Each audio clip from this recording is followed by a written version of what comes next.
Greetings and welcome. I'm your host, Michael Dennis, coming to you live from beautiful, hazy, gray, lovely South Cincinnati, Ohio. Wanted to talk a little bit about the Bengals season yesterday. Oh, by the way, happy playoffs to everybody out there who still has their teams going strong.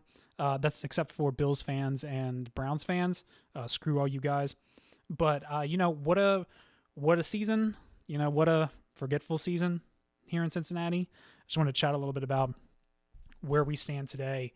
The season ended. We're sitting here at a 9-8 team, a winning season. My first thought yesterday after that blowout win with Cleveland was I was just happy that none of the boys got hurt. I was happy that all the boys got to hop on their flight and head back to Maui, head to Cancun, head to Puerto Vallarta, all in one piece. That nobody got carted out yesterday and had to make an emergency trip to go see Dr. James Andrews over the next month and spend the next couple of months laid up somewhere or rehabbing. It's bad enough that Joey's got a little bit of a road in front of him, but I was happy that the boys all got off the field in one piece yesterday. I think the big thing to take from this season, the big thing to take away is no matter what your thoughts are on Zach Taylor, which mine have certainly evolved over the years, he's really not going anywhere. That was a guy. I've never been more wrong about anybody in my entire life, and there still might be some gaps in his resume and in his talent abilities, but there's absolutely no way that man is not in charge of this football team for the indefinite future. Aside from what he went through this year, you look at the last couple of years, 2 deep playoff runs, drafting and developing T. Higgins, Jamar Chase, Joe Burrow. It's one thing if all these guys are drafted high. It's another thing to draft them high and they never develop. But all of those players did. You look at that offensive line a few years ago that was in shambles. It was a mess. It's last year had a lot of injuries and that certainly didn't help. But this year that offensive line really came together. I thought they played well down the stretch. Even without Joey, it really coalesced and started working well in front of Mr. Browning. But, Zach Taylor, Zach, as I call him, Coffee with Friends Taylor, he did it again. Excuse me. And you're kind of stuck with him. Burrow goes down. This D had an awful year. Lou Anarumo ain't getting another job anywhere else. He might have got one last year or the year before, but he may have got job interviews then, but he ain't getting one this year. They weren't that good. I think this defense missed Jesse Bates a lot more than they thought it would, and that they would ever admit publicly. But back to Coffee with Friends Taylor, Burrow goes down. The D is not up to speed, not up to snuff this year. An awful start, truly a horrendous start. There's one thing this Bengals team sucks at. It's starting off the NFL season, and once again they start off horrible, going 1-3. Yeah, they're 1-3 because they had that Rams victory in week 3 in prime time, which I thought for sure was going to be a loss. Awful start. They had another 3-game losing streak in the middle when Joey goes down, and they totally have the correct course. But they come back and they put up a 9-win season, 9-8 in the toughest division in the history of the modern NFL. Zach Taylor is your head coach for the indefinite future, and like I said, I've never been more wrong about a person in the world of professional sports than Zach Taylor. I thought he was a squishy little weenie who did not have a winning bone in his entire body. And you look at the last 4 years and all the success they've had and all the success they've had in prime time too. I mean, shit, this team even beat Jacksonville in prime time without Joey. This team is a different team under Zach. They perform different under the lights. He has righted this ship. He has kept everyone together and rowing in the same direction. The man's here, and he's the man for the indefinite future. And if you're out there and you're still a Zach Taylor hater, that's okay. But just get used for the long haul, man. And you're also kind of running out of things to complain about when it comes to Zach. A couple other things, ending this season, you got to feel as good about this season as you could about any Bengals season that didn't end in a deep playoff run or a playoff experience. Went 9-8, everybody played well, no real major injuries. The offensive line looked fantastic. you maybe lose some men next year, free agency. We can touch on that at a different time, but you got to feel pretty good. You got to feel pretty good going into next year. And if you can keep Joey upright and healthy, which is the biggest if of all time, but you got to feel good. You got to feel good.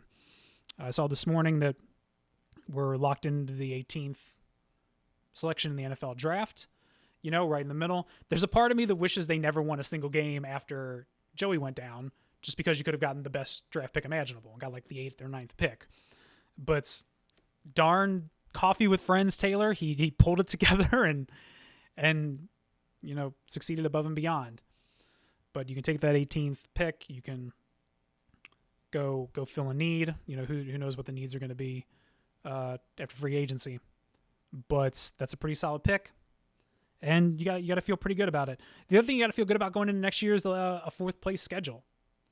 The Bengals have a 4th place schedule going into next season. Last couple years, having won the division, facing a 1st place schedule. That's been brutal. Hold on, give me a second. I'm gonna pull up the Bengals opponents for next year. Bengals 2024 opponents. A difference in just that overall strength of schedule. Let's scroll on down here. You're looking next year at home. You got your in-division rivalries. You got Ravens, Browns, Steelers.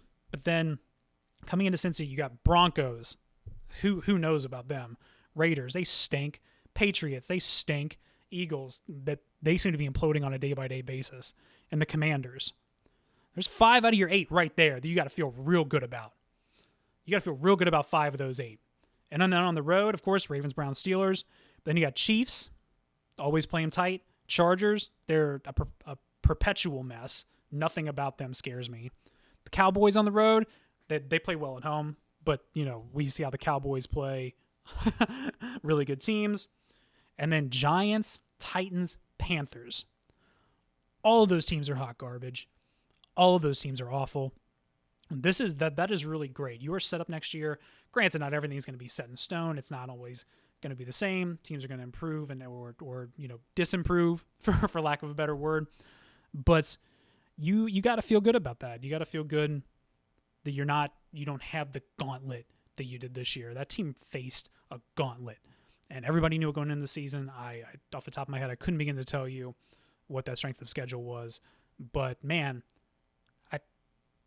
that's a bit of a weight lifted off your shoulders. Now can we start off strong? Can we not, step in the bucket and fall in the pit in the first month of the season? Have to dig yourself out of it and actually make a run at a number 1 seed, or maybe even have some daylight between you and your opponents in division and in conference going down the stretch towards the end of next year. Fingers crossed.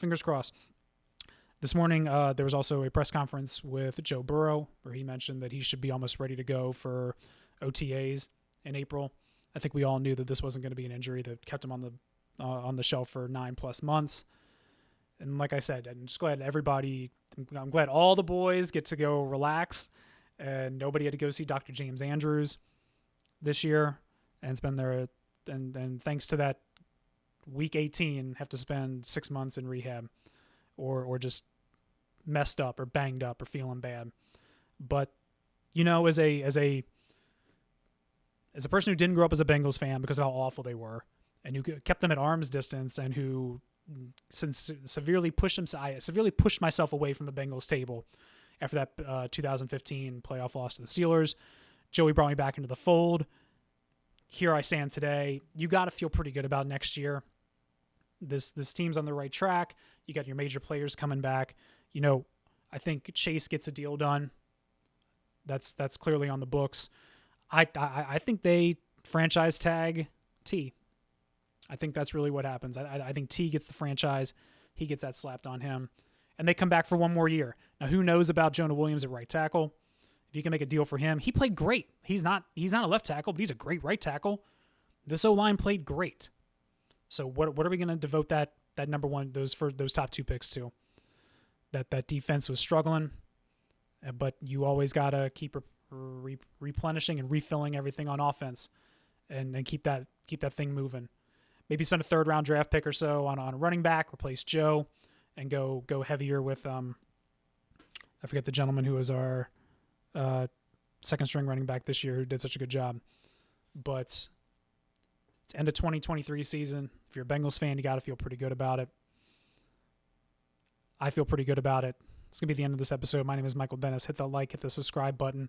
I'm just starting this off, so if you hit that like and subscribe, consider it your charity for the day. Your good deed for the day is giving me a little bit of support here, fellow Cincinnatian, some support. So thanks so much for tuning in. I'll be back in a few days for another one. Peace.